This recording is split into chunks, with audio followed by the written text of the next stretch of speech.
Bismillahirrahmanirrahim. Assalamualaikum warahmatullahi wabarakatuh.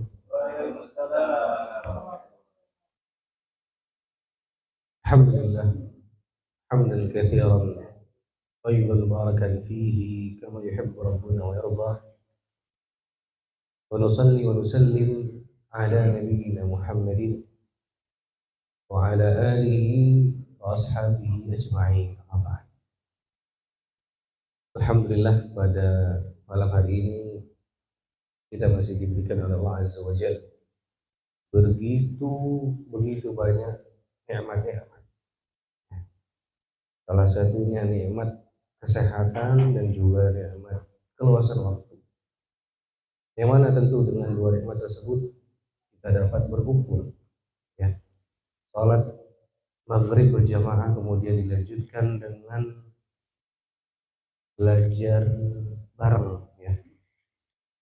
Insya Allah setiap Sabtu keempatnya bersama Ana, insya Allah kita akan membahas sedikit terkait ilmu fikih, ya. Nah, insya Allah ini kita akan belajar tentang ilmu fikih, yang mana ini adalah ilmu yang sangat amat luas, ya. Yang mana sudah ada ribuan, puluhan ribu, bahkan ratusan ribu kitab yang membahas tentang ilmu fikih dengan berbagai pengertiannya, perbedaan pendapatnya dan juga yang lainnya. Ya. Maka sekali lagi, mengingatkan bahwasannya belajar ini tidaklah mudah, ya. Perlu adanya ketekunan dan juga niat yang lurus. Tidak bisa bercepat-cepat ingin menguasai semuanya. Kita harus belajar bertadarruj, ya, bertahap sedikit demi sedikit. Jangan pengennya habisin buku, habis itu pengen buku yang ini, habis ini buku yang ini. Ya, karena hakikatnya ilmu adalah diamalkan. Apakah kita belajar sebanyak-banyaknya langsung bisa ngamalin semuanya? Belum tentu. Maka insya Allah pada pertemuan yang kedua ini, ya, kemarin kita telah membahas terkait ilmu fikih, ya, mulai dari definisinya, ya, ahamiyahnya atau keutamaan belajarnya, tujuannya dan juga hal-hal yang lainnya. Seperti yang telah kita sampaikan di pertemuan yang lalu, ya, yang mana mungkin kita akan sedikit memurojaah atau mengulang kembali, ya, apa pelajaran-pelajaran yang telah kita dapatkan di pekan atau di bulan yang lalu, ya. Mungkin kita akan murojaah sedikit demi sedikit, ya, kita masukkan juga nanti di tengah-tengah penyampaian, ya, dan juga kita akan mulai dengan di awal-awal dengan murojaah. Mungkin sebagian kita ada yang belum hadir atau yang berhalangan hadir, semoga tidak karena takut ditanya, ya. Ya, karena di bulan yang lalu kita bilang kita akan tanya, insya Allah, ya, semoga tidak. Hah? Sudah siap? Masya Allah. Ya, ya, insya Allah kita tidak akan membahas terlalu dalam, ya, untuk murojaahnya, ya, insya Allah. Tapi ada yang masih ingat nggak? Fikih itu apa sebenarnya? Pengertiannya. Ada yang masih ingat secara bahasanya? Yang artinya adalah al-fahmu ad-daqiq.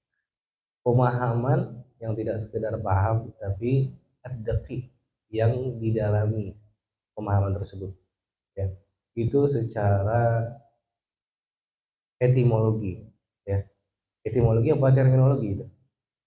Ya, biasanya kita membahas tentang lughatan wastilahan, tentang bahasa dan juga istilah, ya.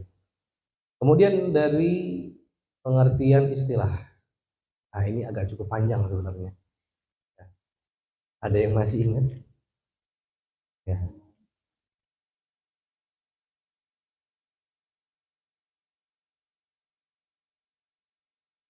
Aywa, sahih, jazakumullah khairan. Ada yang bisa mengingatkan yang lainnya? Betul. Ya.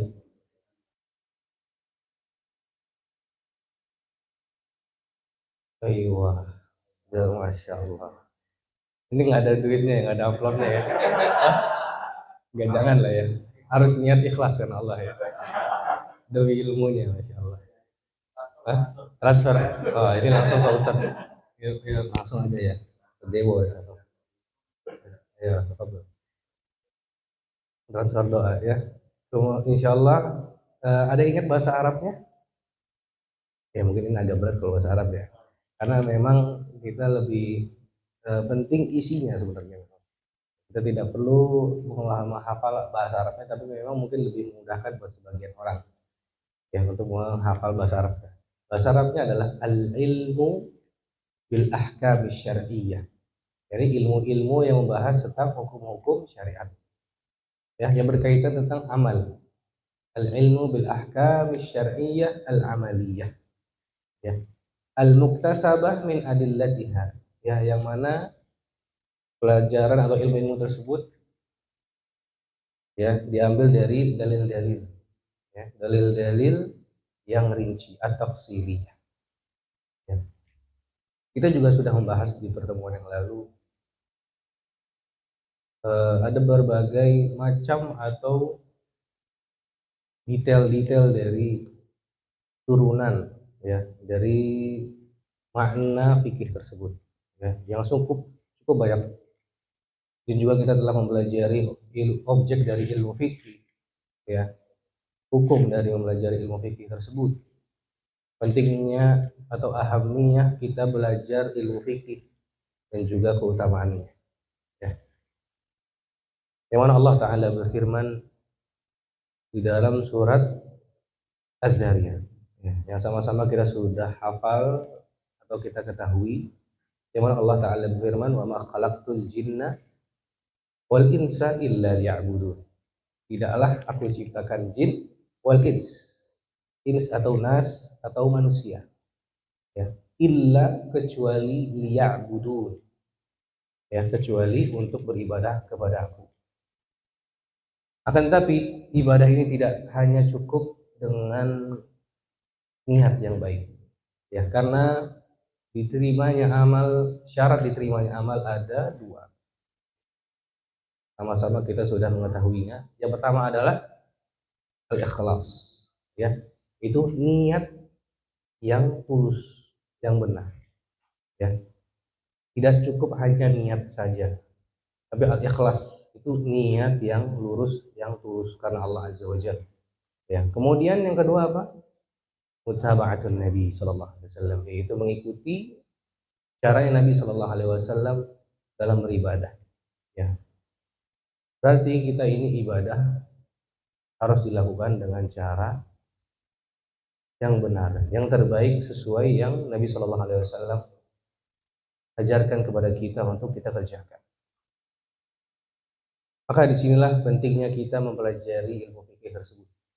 Ya, kita telah mempelajari mahwal fiqh, apa itu artinya fiqh, dan juga turunannya. Maka insya Allah pada pertemuan kali ini kita akan membahas terkait kaifa nata'allamu al-fiqh, yang mana artinya adalah bagaimana seharusnya kita itu belajar ilmu fikih. Ya, sabar dulu, kita nggak masuk ke bukunya untuk pertemuan kali ini. Tapi ada yang lebih penting sebelum kita membahas bukunya, yaitu kaifa nata'allamu al-fiqh. Bagaimana seharusnya kita itu mempelajari ilmu fikih. Gimana sih caranya? Ya, kita akan mencoba menjelaskan satu-satu, kita breakdown satu-satu. Ya. Yang pertama adalah al-ilmu laisa ghayah. Anak akan menjelaskan dari bahasa Arabnya dulu, baru ke bahasa Indonesia insyaallah. Itu yang pertama adalah al-ilmu laisa ghayatun. Ya, wa innama huwa wasilatun lil amal. Ya. Yang mana artinya adalah ilmu bukanlah sekedar tujuan. Ilmu bukanlah sekedar tujuan. Wa innama huwa wasilatun lil amal. Akan tetapi ilmu tersebut adalah sarana atau yang menjembatani kemana? Lil amal, untuk beramal. untuk beribadah kepada Allah Azza wa Jalla. Ya. Jadi kita harus mengetahui bahwasannya yang pertama adalah kita belajar fikih ini bukanlah tujuan akhir. Ya. Belajar fikih bukanlah tujuan akhir sekadar belajar aja. Ya. Akan tapi tujuan akhirnya adalah beribadah kepada Allah Azza wa Jalla dengan benar. Ya. Karena fikih berkaitan dengan amaliyah atau peribadatan kita kepada Allah Azza wa Jalla. Ya. Firman Allah Ta'ala pernah berfirman, fa'alam annahu la ilaha illallah wastaghfir li dzambik. Ya. Perhatikan urutannya di ayat ini. Ya. Allah mengatakan fa'alam, maka ketahuilah, i'lam. Ya. Ketahuilah, berilmulah tentang Allah Azza wa Jalla. Kemudian dilanjutkan wastaghfir li dzambik. Ya. Apa artinya wastaghfir? Minta ampunlah kepada Allah Azza wa Jalla, yakni beramallah. Ya, yang mana ilmu seharusnya melahirkan yang namanya amal. Fa'alam, ketahuilah tentang Allah, ya. Wastaghfir. Istighfar ini ibadah atau bukan? Ibadah kepada Allah Azza wa Jalla. Salah satu ibadah kepada Allah Azza wa Jalla. Wastaghfir li dzambik. Maka kita bisa sederhanakan di sini, setelah kita mendapatkan ilmu, kemudian kita akan mendapatkan al-fahmu, yaitu pemahaman. Setelah kita mendapatkan ilmu, selanjutnya adalah al-fahmu. Kita mendapatkan pemahaman dari ilmu tersebut. Kemudian yang ketiga adalah mendapatkan al-amal seharusnya. Ya. Jadi urutannya adalah al-ilmu, al-fahmu, kemudian al-amal. Ya. Pertama kita mendapatkan ilmunya, kita memahaminya, kemudian mengamalkannya. Jangan sampai seseorang banyak belajar fikih, ya, masya Allah, belajar ilmu fikih kemana-mana ada kajian fikih datang, fikih sholat datang, ya. Akan tapi nggak ada yang bertambah bagus ibadahnya. Misal dari sholatnya, ya. Orang mempelajari bagaimana hukum wudhu, ya, bagaimana pendapat ulama-ulama tentang wudhu, caranya bagaimana dari awal sampai akhir. Tapi dia tidak peduli bagaimana wudhunya sah apa tidak. Ya, apakah sempurna atau tidak, ya. Apakah asal-asalan wudhunya, ya, apakah tidak, ya. Atau kita belajar hal lain, mungkin kita belajar hukum tentang ghibah deh.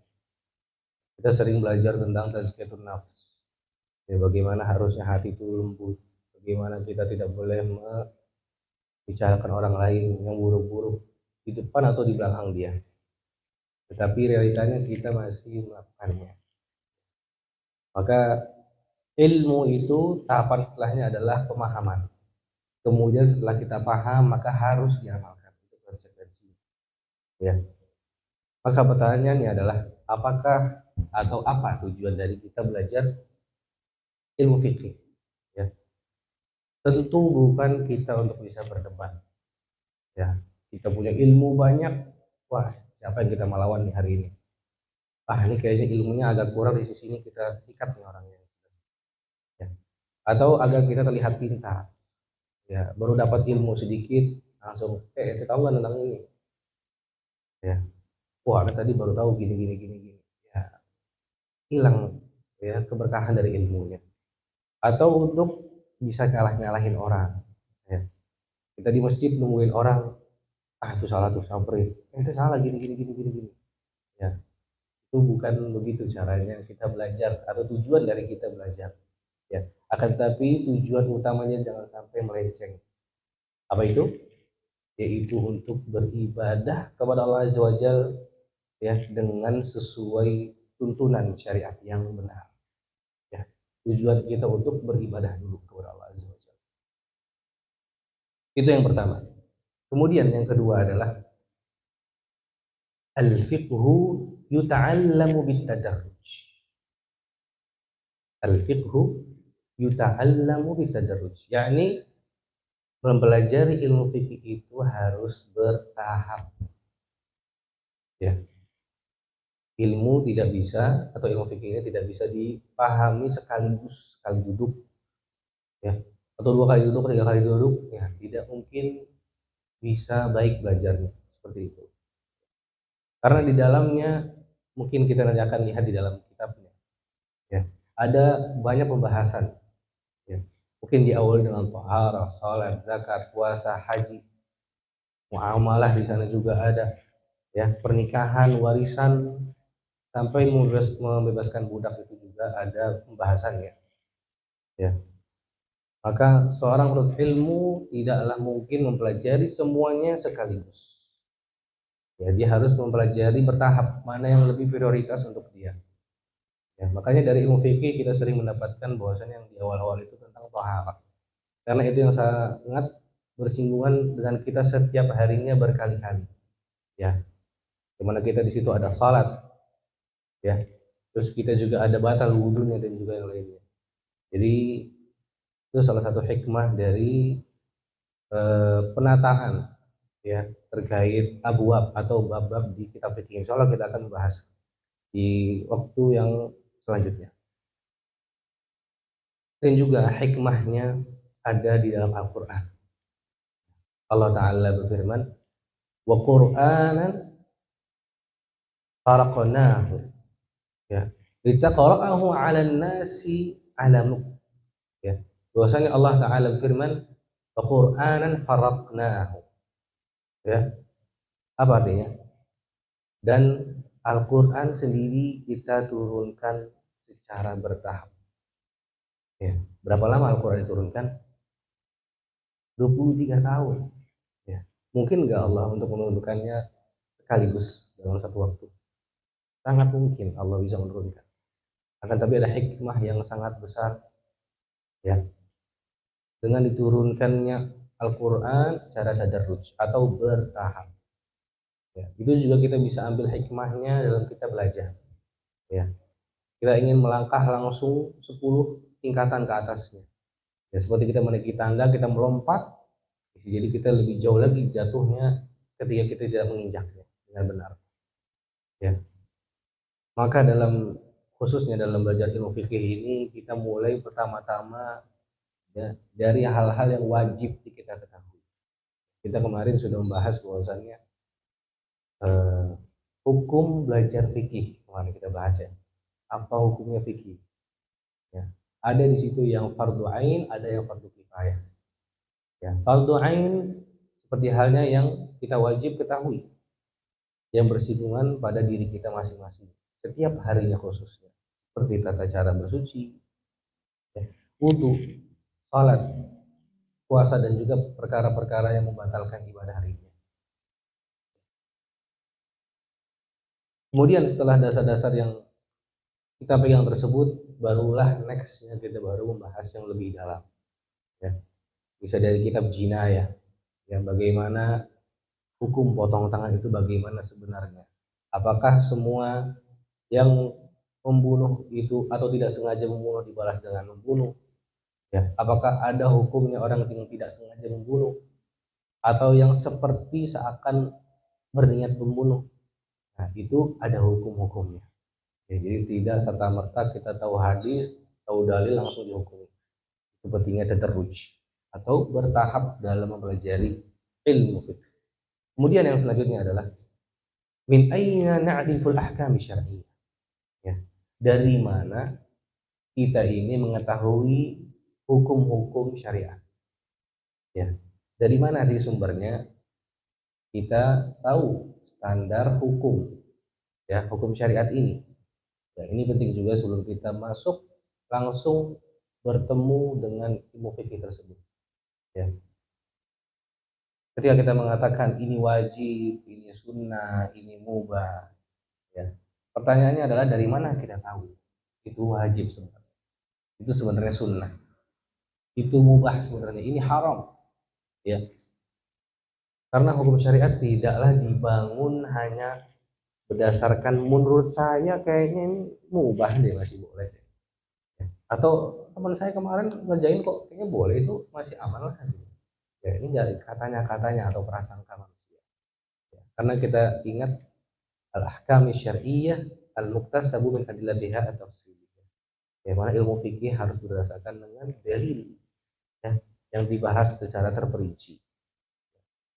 Maka hukum agama adalah memiliki sumber, ya, asal usulnya ada, bisa ditelusuri. Ya, sholat hukumnya apa, kita bisa tahu dalil dari mana. Ya, mana yang haram pasti ada dalilnya. Ya, pun juga yang selainnya. Maka di antara sumber utama yang dikenal dalam ilmu syariat sedikitnya ada 4, ya, yang sering khususnya di ilmu fikih.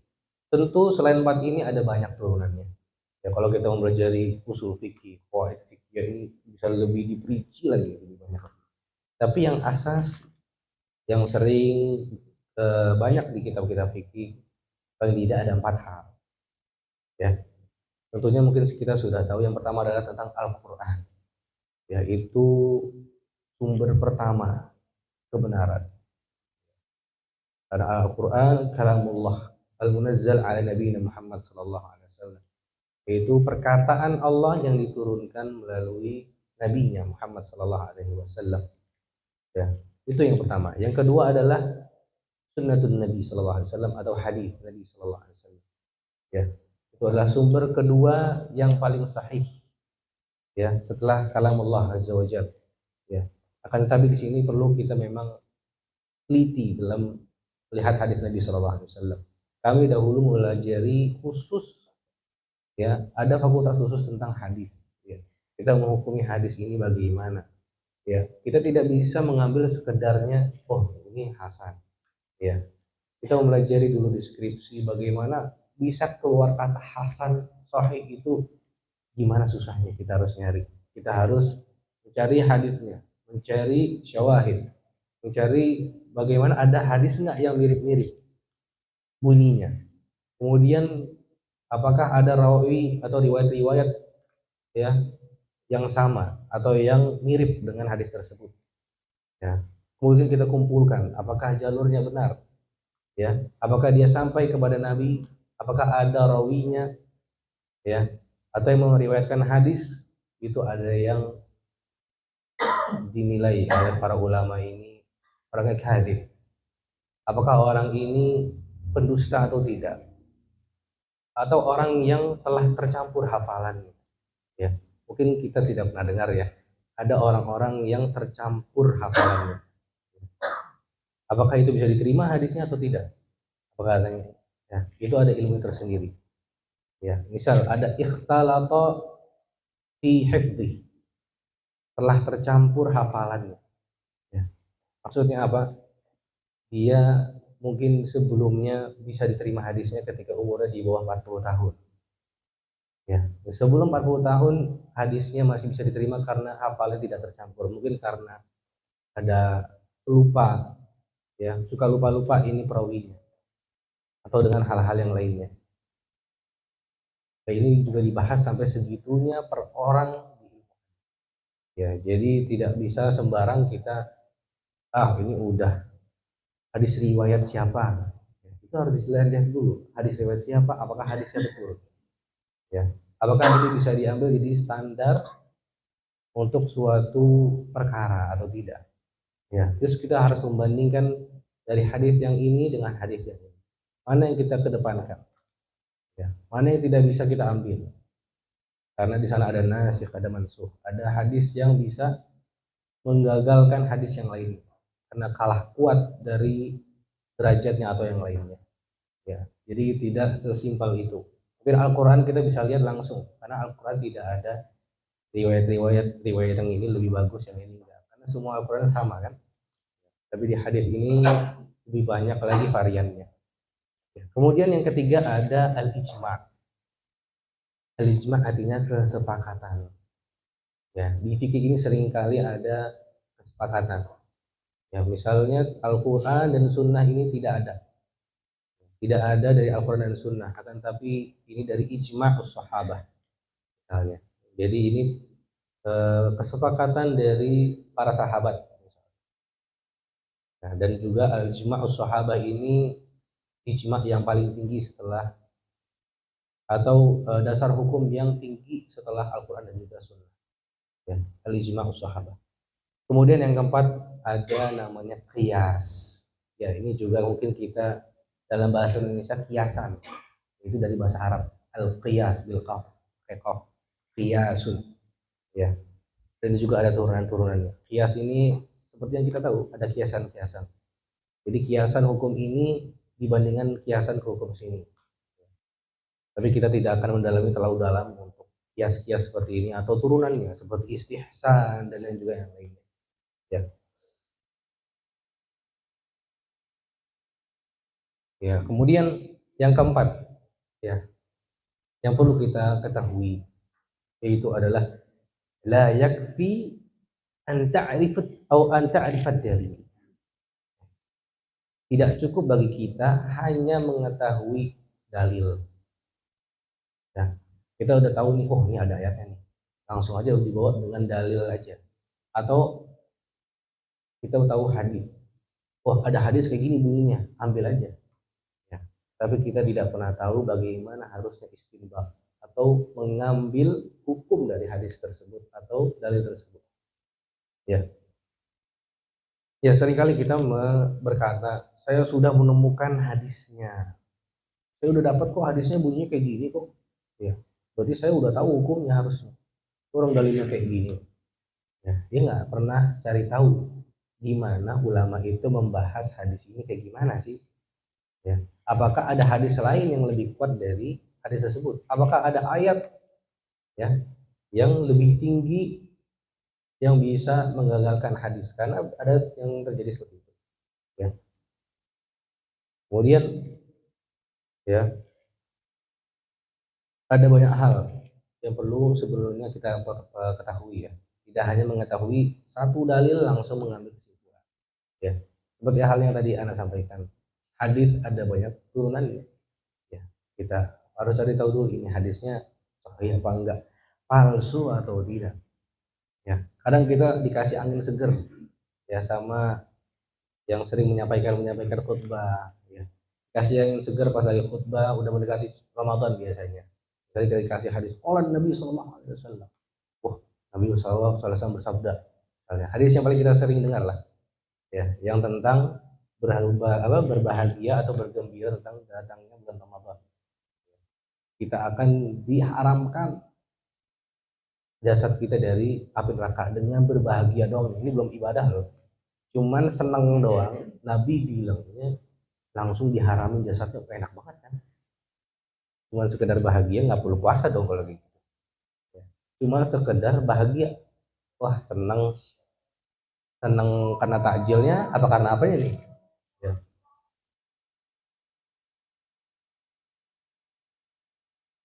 Oh, udah masuk isya belum, 4 menit lagi ya. Hanya dengan kita ya kita cuma mendengar Nabi SAW bersabda, man fariha bidukhuli Ramadan ya haramallahu jasadahu ala niran. Ya, ini mungkin kita pernah dengar yang mungkin dari Diana atau yang dari yang lainnya pernah membahas tentang hadis ini. Ya, udah ada yang senyum-senyum. Ya, man fariha bidukhuli Ramadan. Bahwasannya yang senang dengan datangnya bulan Ramadan ini langsung diharamkan jasadahu ala niran. Ya, Anda juga dapat infonya itu dari ya biar diceritakan. Ya. Kemudian beliau menanyakan itu ke khatibnya. Ya, ada asal usulnya nggak itu hadisnya? Oh, saya pernah dengar di sana. Oh, pernah dengar. Tapi dia berkata, kalau Nabi Shallallahu Alaihi Wasallam. Ya, dia berkata itu perkataannya Nabi Shallallahu Alaihi Wasallam. Orang semua dengar, dengan senang aja bisa nih dapat selamat dari api neraka. Akan tapi ternyata itu hadis yang palsu. Gak ada asal usulnya buat buatan karya manusia aja. Ya. Padahal ada hadis lain yang berkata apa? Man kadzaba alayya muta'ammidan. Barang siapa yang berbohong atas nama muta'ammidan dengan sengaja. Apa konsekuensinya? Haramallahu jasada.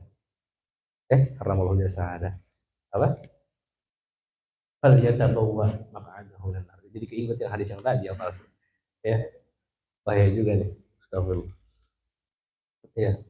Fal yatabawwa maq'adahu min nar. Siapin deh tempat duduknya nanti ya di baranya neraka di jahanam yang paling bawah. Ya.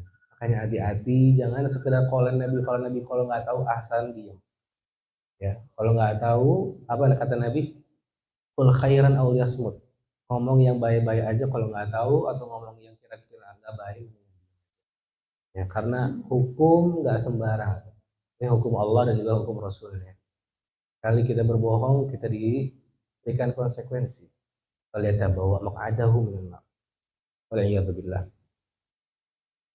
Maka kesimpulannya adalah ma'rifatu ad-dalil syai'un. Ya. Mengetahui sebuah atau suatu dalil adalah satu hal. Ya.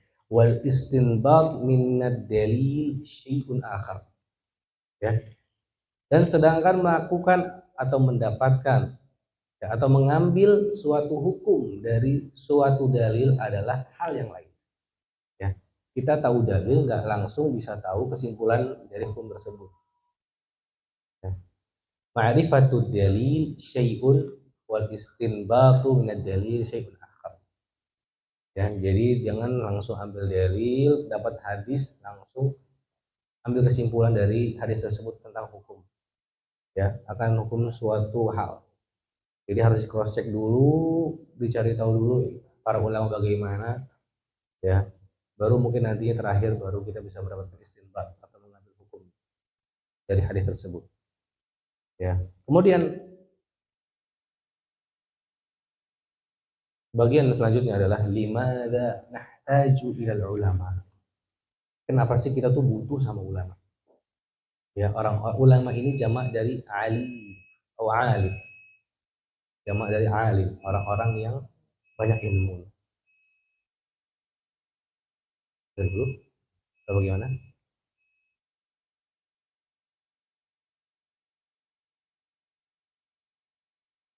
Assalamualaikum warahmatullahi wa ala alihi wa sahbihi wa mawala ba'd. Kita lanjutkan pembahasan kita pada malam hari ini, ya, yaitu bagian yang selanjutnya yang kelima, ya, mengapa kita membutuhkan kehadiran sosok para ulama dalam hidup kita, ya, mengapa kita membutuhkan para ulama, karena tidak semua orang memiliki kemampuan baik lagi untuk mengambil istinbat, ya, mengambil suatu hukum dari sebuah dalil, ya, seperti yang kita sudah sampaikan sebelumnya tadi. Allah Ta'ala berfirman, fas'alu ahla dzikr in kuntum la ta'lamun. Ya. Maka bertanyalah kepada orang-orang ahli dzikir, ya, orang-orang yang memiliki ilmu. In kuntum la ta'lamun. Jika kalian tidak mengetahui akan sesuatu. Ya. Kita nggak tahu, jangan jadi orang yang sok tahu. Di kehidupan dunia aja, kita orang sok tahu aja kesal ngeliatnya kan, ya. Urusan dunia aja kesal. Apa ini orang ngomong kok? Ya, gitu. Tongosong nyaring bunyinya, ya.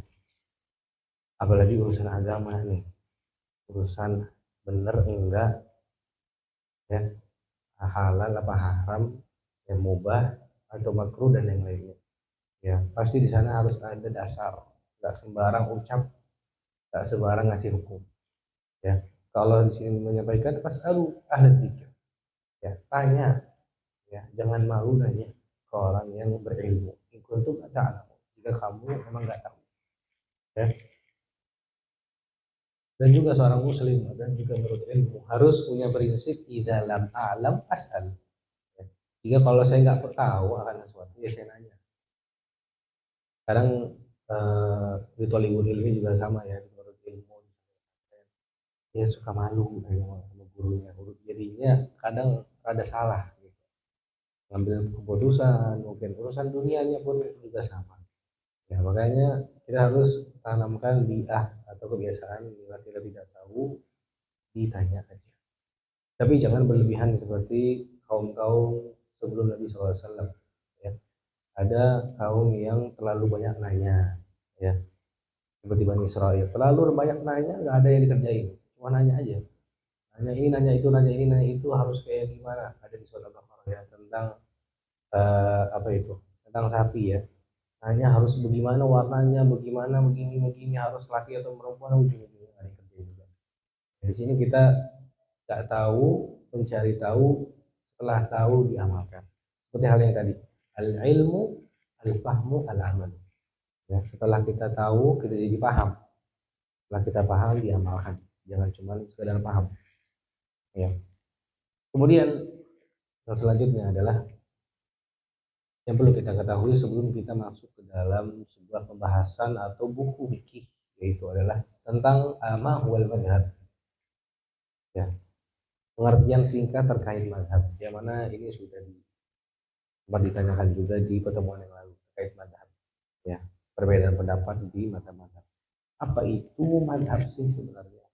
Sering kali kita dengar kalau di kajian-kajian itu madhab ini, madhab itu, madhab, madhab, madhab, madhab apa?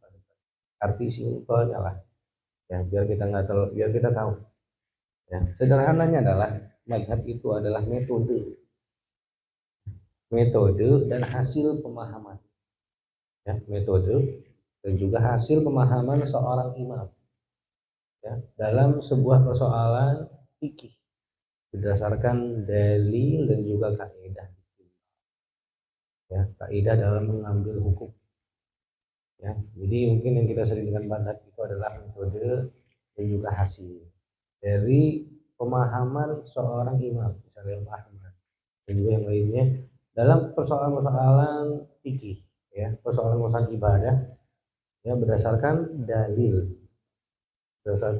Al-Quran, Sunnah, Ijma dan juga yang lainnya, dan juga dalam kaidah-kaidah fikih yang lainnya ya.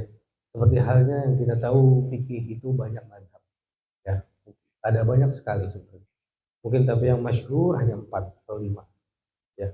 Kita sering dengar mungkin ada Hanafi ya, itu mazhabnya Imam Abu Hanifah, orang yang di awal-awal, beliau adalah mazhab pertama yang paling dikenal oleh umat muslim.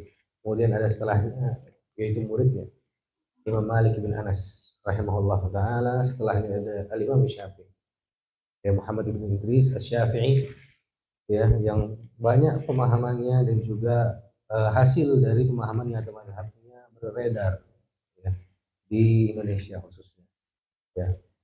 Dan juga tingkat populernya madhab ini berbeda-beda ya. Kita dulu pernah belajar misalnya madhab Imam Syafi'i ini mungkin seringnya ada di daerah mana mana mana salah satu. Nanti madhab Hanafi, Hanafi banyak mungkin daerah Rusia atau daerah mana mana mana. Maliki daerah mana, daerah mana, daerah mana. Kemudian Hambali mungkin banyak ada di Saudi, ada di mana. Jadi kita jangan terlalu kaget saat kita datang ke daerah mana, kita lihat mungkin cara sholatnya ini agak beda misalnya. Agak beda bukan salah ya. Jadi mereka punya dalilnya ya, yang mendasari ibadah mereka. Ya, jadi sebelum kita mengambil kesimpulan dan ibadah mereka, kita lihat dulu ini mereka ini memang ya nggak ada dasarnya, nggak ada mazhabnya, nggak ada dalilnya, atau emang ya pure nggak tahu sholatnya aja tata caranya. Misalnya ada orang yang takbirnya bersedekap setelah takbirul ihram, ada yang habis takbir begini. Mungkin ke Saudi ya, pas lagi haji atau umrah, kita lihat itu banyak banget keunikan-keunikan ya.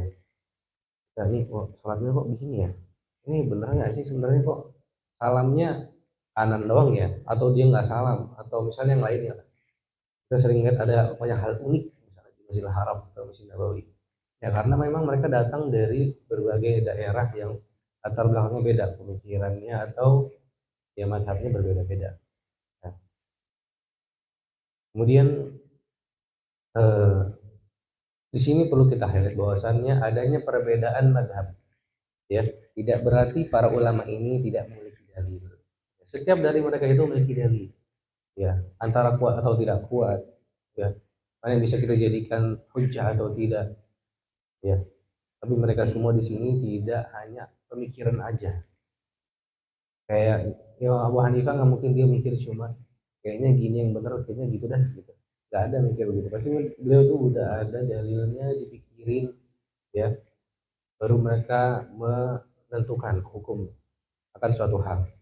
Ya, dan juga perlu kita ketahui bahwasannya di zaman dulu tidak senyaman dan semudah zaman sekarang untuk mendapatkan ilmu. Balik lagi ya, kita juga belajar di zaman kita kuliah dulu bagaimana usahanya para ulama mendapatkan hanya satu hadis saja itu bisa berbulan-bulan ya, seperti halnya Syekh Bukhari, Imam Bukhari ya, mencari satu hadis dia bisa berbulan-bulan ya, sampai beliau bilang ya, menuntut hadis atau mencari ilmu hadis adalah hal yang sangat rugi kalau dipikirin secara waktu, secara umur, secara harta habis, harus ke sana kemari cuma dapat satu hadis. Kita sekarang alhamdulillah udah tinggal buka di website, udah ada yang bisa buka maktabah syamilah ratusan ribu jutaan hadis ada di sana, atau website-website yang lainnya. Ya, jadi seringkali ada perbedaan dari para ulama karena mereka mungkin rihlahnya kurang banyak ya, atau ada hadis-hadis yang waktu itu belum tertulis ya di atas sebuah kertas atau di pelepah kurma, belum sampai ke mereka. Jadi ya agak wajar di zaman itu kalau ada dalil-dalil yang belum sampai, itu bisa jadi di zaman itu karena memang mengumpulkan ilmu itu prosesnya panjang. Kalau kita belajar tentang sejarahnya fikih itu awalnya gimana, awalnya Quran pun sama. Kita yang lihat Quran ini apakah di zaman Nabi udah ada? Ya, di zaman Nabi itu nggak ada mushaf. Ya, semua itu by hafalan. Makanya ketika di perang setelah Badar, apa perang apa itu? Ya, di perang Uhud. Banyak di sana sahabat Nabi yang meninggal dunia. Para menghafal Al-Quran. Ya, maka dari situ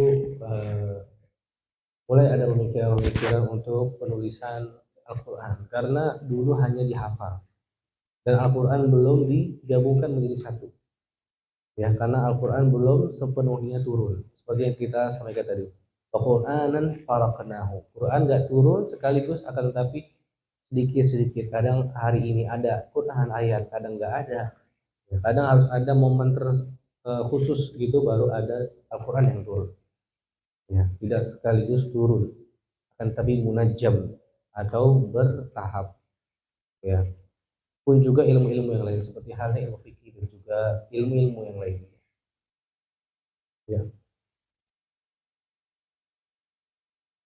Maka eh, seringkali para ulama ini berdalil sebenarnya ya, mereka memiliki dalil-dalil akan tapi mereka boleh jadi berbeda ya, berbeda dalam beberapa hal, diantaranya mungkin dalam memahami dalilnya, dalam mengambil istinbat ya, karena setiap kepala itu mungkin ada istinbatnya masing-masing ya, dan juga mereka mungkin menilai kekuatan dari dalilnya ya. Mungkin seperti hal yang kita bahas tadi, hadis di sini wah jalurnya ini masya Allah aman, semuanya sampai ke Nabi, tapi mungkin di waktu yang akan datang 100 tahun kemudian diketahui bahwasanya ada jalur hadis yang bisa mendoifkan hadis ini. Mungkin di zaman itu, di waktu itu, ulama pada zaman itu menghukumi hadis ini sahih. Ternyata setelah sekian waktu, ternyata ada info tambahan terkait orang yang meriwayatkan hadis, ternyata orang ini begini, jadi hadisnya turun dari sahih. Itu bisa terjadi. Nah, ya, atau tadi ada dalil-dalil yang atau hadis-hadis yang belum diketahui. Setelah dikumpulkan, ternyata hadis yang ini kurang kuat. Nah, jadi ada banyak faktor, ya banyak sekali faktor adanya perbedaan pendapat dari macam-macam. Bisa jadi karena dalilnya, bisa jadi cara mengambil hukumnya dari sebuah dalil dan juga yang lainnya. Maka sikap kita adalah sebagai seorang muslim ya harus belajar yang namanya adab ya, jangan sampai kita menghukumi nih ulama ini gak bagus nih, kalau Imam Hanafiyah nih emang salah mulu karena dia orang-orang awal terus dia nggak tahu banyak dalil misalnya. Oh kan bisa begitu ya, beliau juga ulama ya, insya Allah kita akan bahas juga nanti ada dalil apa, ada adab-adab khususnya orang-orang yang mempelajari ilmu fikih harus begitu ya. Kemudian selanjutnya adalah ikhtilaful ulama laisa syai'an ghariban ya, bahwasanya perbedaan pendapat ulama bukanlah suatu hal yang aneh ya. paling banyak perbedaan itu di fikih, seperti hal yang ditanyakan di pertemuan yang lalu. Bagaimana untuk kita menghadapi perbedaan pendapat? Ya, bagaimana ini saling nyalah-nyalahi dan lainnya. Ya, kita harus tahu bahwasannya perbedaan pendapat itu bukan hal yang aneh. Ya. Kemudian kita juga harus tahu bahwasannya ikhtilaf atau perbedaan pendapat itu ada banyak macamnya. Ya, di antaranya ikhtilaf ada dua paling tidak yang perlu kita tahu. Ikhtilafut tanawwu, ikhtilaful madmum. Ya, yang pertama adalah ikhtilaf at-tanawwu. Ya, yang mana di situ masih ada ruang ya untuk kita eh, berdebat di dalamnya. Misalnya ada dalil yang lebih kuat atau ada dalil yang tidak kuat di sana. Ada perkataan yang lebih hujahnya lebih kuat bisa kita ambil atau tidak. Jadi di situ masih ada ruang untuk khilaf. Misalnya seperti hal yang kita baca atau kita sampaikan kemarin terkait baca bismillah ya. Itu hal yang paling simpel di masyarakat, gak cuma di Indonesia. Kemarin anak dari Puncak ketemu sama Syekh Ammar Al-Musabi namanya. Ya, beliau orang Yaman. Beliau pernah ke negara lain. Ya, beliau ini punya qiraah asyrah, punya bacaan qiraah asyrah, banyak riwayatnya. Beliau pernah ke berbagai daerah, pun juga masalahnya urusan Bismillah juga, nggak cuma di kita kita aja. Gitu. Mungkin kita seringnya Bismillah ini jadi masalah nih. Nah, juga di luar negeri, kadang sampai di Afrika, di daerah Arab pun juga sama. Dikiranya ini agama baru, dikiranya ini pemahaman baru. Dia pernah disalahin, beliau ini pernah disalahin karena nggak pakai baju Bismillah. Ya di negara Arab sana loh, bukan di Indonesia. Kalau kabar di Indonesia yang mungkin daya belajarnya untuk ilmu agama lebih rendah, ya atau sumber agamanya, sumber pelajarannya lebih ya kurang tepat mungkin ya. Maka yang tersebut adalah ikhtilafut tanawwu, yang mana di sana itu bisa ada celah atau ruang untuk berdiskusi ya dan berbeda pendapat. Yang kedua adalah al-ikhtilaful madmum. Ya, yang pertama ikhtilafut tanawwu, yang kedua adalah ikhtilaful madmum, yaitu khilaf atau perbedaan yang muncul karena hawa nafsu, ya, fanatisme atau menolak kebenaran. Madmum ini yang tercela artinya. Al-ikhtilaful madmum. Ya, khilaf atau perbedaan yang tercela karena datangnya dari hawa nafsu ya. Seringkali juga ada hal-hal yang seperti ini ya, cuman pengen debat aja nggak tahu arahnya kemana, ya debat usir istilahnya orang zaman sekarang ya. Itu hal-hal yang harus ditinggalkan ya, karena nggak ada manfaatnya, dosa iya ya, nggak ketemu ujungnya juga karena emang pengen debat gak jelas aja arahnya nggak tahu kemana ya. Maka seorang muslim ketika belajar fikih ini jangan hanya belajar mahwal hukum, jangan sekedar cuman cari tahu ini hukumnya apa sih, hukumnya apa, akan tapi kita juga harus belajar limada qala ulama bihadzal hukum. Kita juga harus tahu kenapa hukumnya. Jangan cuman ambil hukumnya oh gini ya udah. Kita nggak pernah tahu kenapa sih ngambilnya kayak gitu, kenapa sih hukumnya harus gini sih, kenapa ulama mikirnya gini, pasti dia ada alasannya. Oh karena dalil yang ini lebih kuat, oh karena yang ini begini dan yang lainnya. Ya, jadi kita harus latih gimana caranya, jangan sekedar cari hukumnya. Dan kita coba perlahan lima qala ulama. Kita harus berpikir kenapa sih ulama ini berpendapat atau mengambil hukum seperti ini. Ya. Kemudian kita juga sudah membahas di pertemuan yang lalu terkait istilah-istilah yang akan kita sering jumpai nanti ketika kita baca buku fikih. Ya. Yaitu apa yang kemarin kita bahas, salah satunya itu hukum taklifi. Nah, ayo hukum taklifi, ahkam taklifi. Nah, ada yang masih ingat hukum taklifnya apa? Yang 5 itu, ya, yang sering kita dengar. Di antaranya wajib, ya, sunnah, haram, makruh dan juga mubah. Ya, yang jawab kemarin nggak ada orang ini. Yang kemarin jawab. Ada yang masih ingat gak wajib itu apa kemarin? Ya, sholat. Ya, memang sholat memang wajib. Akan tetapi dalam istilah fikih, wajib itu apa?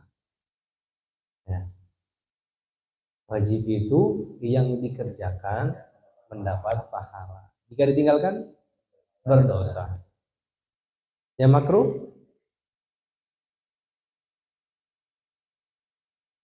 makruh, dikerjakan tidak apa-apa. Akan tapi kalau ditinggalkan berpahala. Sebenarnya kalau pakai bahasa Arab lebih gampang seperti yang Anda bilang waktu kemarin ya. Ma yuthabu fa'ilu wa yu'aqabu tariku. Tinggal dibalik-balik tuh. Yu'aqabu sama yuthabu. Tinggal dibalik-balik sebenarnya ya. Dari wajib, sunnah, haram, makruh dan juga mubah. Akan tapi mungkin redaksinya di bahasa Arab beda-beda ya. Enggak semua langsung wajib tulisannya. Mungkin yajibu. Sunnah itu dibilangnya apa? Selain sunnah, sinonimnya sunnah ada yang tahu? Hah? Masnun atau mandub ya. Atau yang lainnya juga ada banyak. Ada yustahabbu ya, atau yang udah belajar bahasa Arab udah jago lah, harus udah tahu lah ya. Ya, ada yuhramu ya, kalau haram, yukrahu, yubahu. Ya, yang paling banyak sinonimnya itu kalau sunnah ya, yustahabbu, yusannu ya, atau yandubu atau yang lain. Ya mungkin nanti istilah-istilah ini akan kita sering jumpai nanti di kitab fikih insyaallah.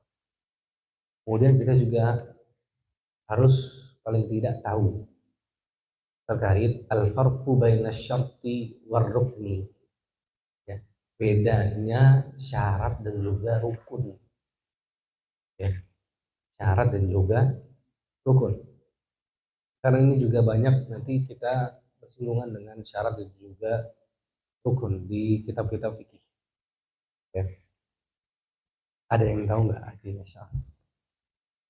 Kalau syarat bahasa Indonesia ini kan syarat ya, syarat. Tapi kalau dalam kaidah fikih itu apa? Syarat. Yang tahu? Iya, sahih. Allah barakallahu fiikum. Sesuatu yang harus ada agar suatu ibadah itu sah ya. Harus ada agar ibadahnya sah. Akan tetapi dia bukan bagian dari ibadah tersebut. Contohnya apa? Wudhu. Apakah kita lagi takbiratul ihram ambil air? Enggak kan? Ya. Kita nggak mungkin lagi sholat tiba-tiba ambil air, wudhu dan sebagainya. Tapi kita sholat harus berwudhu terlebih dahulu. Ya. Kemudian rukun. Rukun artinya di ibadahnya. Ayo sahih. Kalau syarat di luarnya, rukun itu di dalam ibadahnya sendiri. Ya, sesuatu yang merupakan bagian ya dari sholat atau dari hakikat ibadah itu sendiri. Ya, tidak bisa terpisahkan. Misal kita nggak tahiyat, berarti sholat kita bubar, nggak sah, tidak diterima. Seperti halnya juga ruku, kemudian juga sujud dan juga yang lainnya. Kalau kita nggak ruku berarti tidak dianggap sah salat kita. Jadi itu yang sederhananya ya. Bahasa Arabnya yang gampang, asyartu itu kharijun an haqiqatil ibadah. Ya, syarat itu di luar hakikatnya dari ibadah tersebut. Akan tapi rukun itu ar-ruknu dakhil di hakikatil ibadah. Jadi asyartu kharij di luar dari ibadah dan rukun itu dakhil di hakikatil ibadah. Di dalam hakikatnya ibadah dua-duanya penting, cuman yang satu di dalam peribadatannya, yang satunya di luarnya. Kemudian wah, udah 53. Belum bahas adab, masih banyak ternyata ya. Bertahap ya. Bener juga, masya Allah. Bisa masih ada pekan selanjutnya ya, masih ada bulan depan ya. Siap. Aneh yang buru-buru malah mau bahas kitab nih. Iya bener juga, masya Allah. Langsung diamalin ya. Al ilmu al fahmu al amalu. Ya, langsung paham langsung amal. Masya Allah. Masya Allah. Penerapannya bagus nih ya. Masya Allah. Ilmu penerapannya 100. Hah? Masya Allah. Ya, ya. Sekarang sisa 6 menit ya dari jam 8. Mungkin kita cukupkan untuk pertemuan kali ini. Insya Allah kita lanjutkan di pertemuan terkait adab ya. adab dalam mengamalkan ilmu, ya, dan juga beberapa hal lainnya.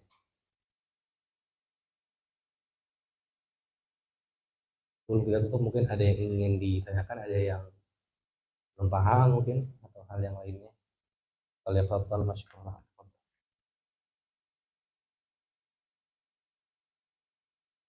Nih, ditanyakan. Tafadhal. Tafadhal.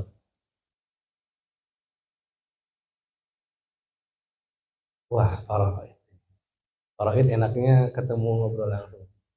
Faraid tentang waris ya.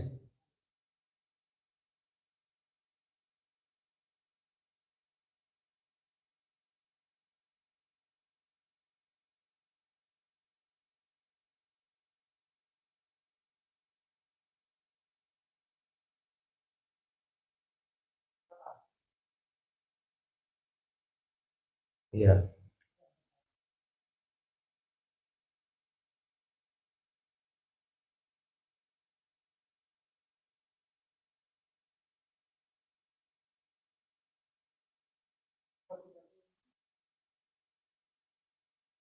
iya.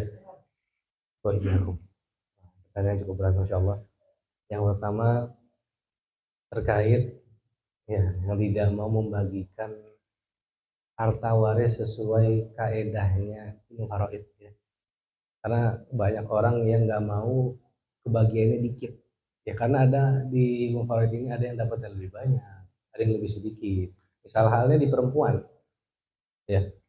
Perempuan berapa dapatnya? Sulusain. Sulusain bonus, ya.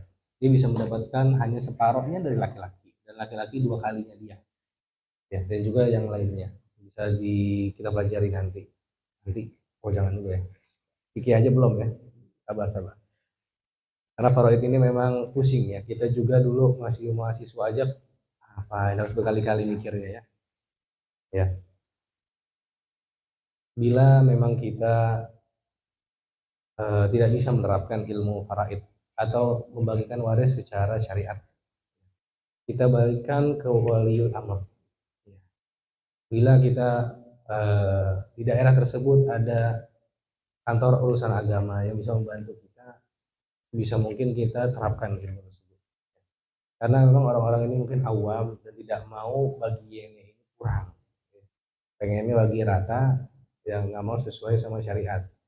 Ya, sebisa mungkin karena kita mempunyai pemerintahan yang untuk urusan waris ini bisa menangani, kita arahkan ke pemerintahan.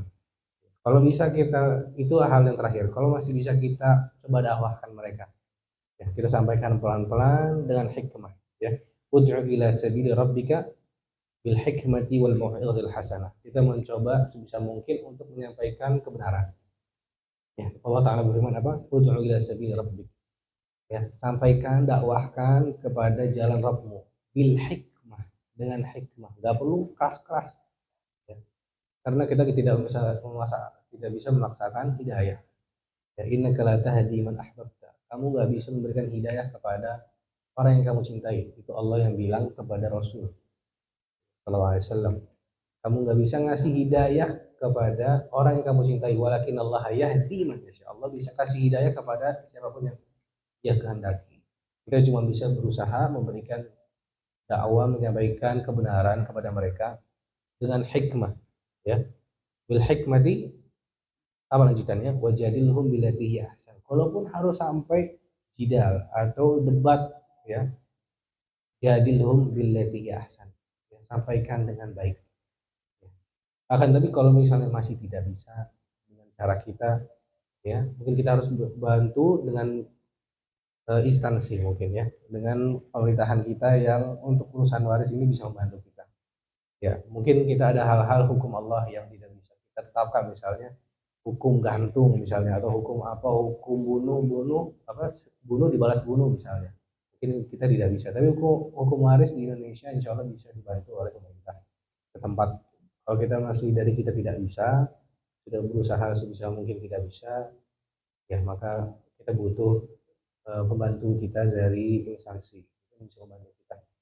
Kemudian yang kedua terkait orang tua yang sudah tidak ada ya, sudah tidak ada, pertama ayah, akan tetapi orang tua atau ibu ini nggak mau ngasih bagiannya, ya. Di sini ada unsur kezaliman, ya. Mungkin ditahan-tahan ada alasan, apapun alasannya, ini maksudnya zalim, ya. Hukum asalnya. Karena ya orang yang muarif itu berhak untuk mendapatkan bagiannya, ya, setelah meninggalnya al-warith, ya. Maka hukum asalnya disegerakan, ya. Jadi bagiannya adalah yang pertama adalah harus ditunaikan hutang-hutangnya terlebih dahulu sebelum dibagikan waris.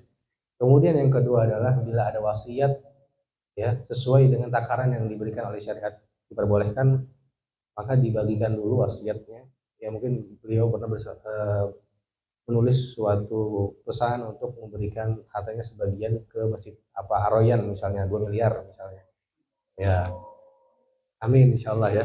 Ada yang nulis gitu kan, tiba-tiba ada yang meninggal, terus begitu misalnya. Dan itu masuk bagian dari karena warisan itu dari waris harta waris tidak bisa semuanya diberikan untuk wasiat, ya. Ada bagiannya sekian persen dari semua totalan waris, ya, tidak bisa semuanya diberikan, ya. Baru yang terakhir dibagikan kepada al-muwarithun, orang-orang yang berhak mendapatkan waris, ya.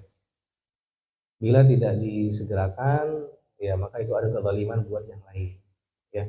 Maka balik lagi ke ayat yang tadi, kita mencoba mendakwahi ibu kita. Misal kalau itu ibu kita, ya, kalau itu ibu kita atau ibu kenalan kita mencoba untuk menyampaikan, ibu ini harus diberikan.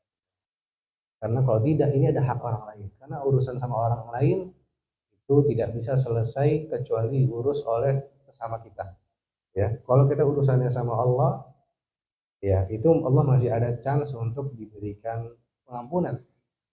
Akan tapi urusannya dengan manusia, apalagi yang yang harus mendapatkan waris ini sampai meninggal karena ditunda-tunda, ya, haknya nggak dikasih. Ada orang seperti itu, ada di keluarga anak pun ada yang seperti itu, ya. Jadi ada satu keluarga yang menahan-nahan rumah ini nggak mau dijual, padahal ini nilainya bernilai banget, miliaran mungkin dijual, tapi ada beberapa orang yang tidak mau menjual-jual, ditahan-tahan karena sayang, ini kan peninggalan gini.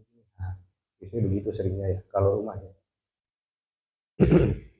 Maka di situ ada unsur kezaliman buat yang lain, ya, bisa mendapatkan dosa di situ, ya. Maka kita dakwahi sebisa mungkin untuk segera ditunaikan hak-hak orang lain, jangan sampai orang yang harusnya mendapatkan tidak bisa mendapatkan haknya, karena dia bisa menuntut juga nanti di akhirat, ya. Karena nanti sebelum kita masuk ke dalam surga, jika kita izinkan Allah Azza wa Jalla mendapatkan surga, amin, ya, maka sebelum kita masuk surga itu ada fase di mana kita akan disidang, bertemu orang-orang yang belum selesai urusannya di dunia.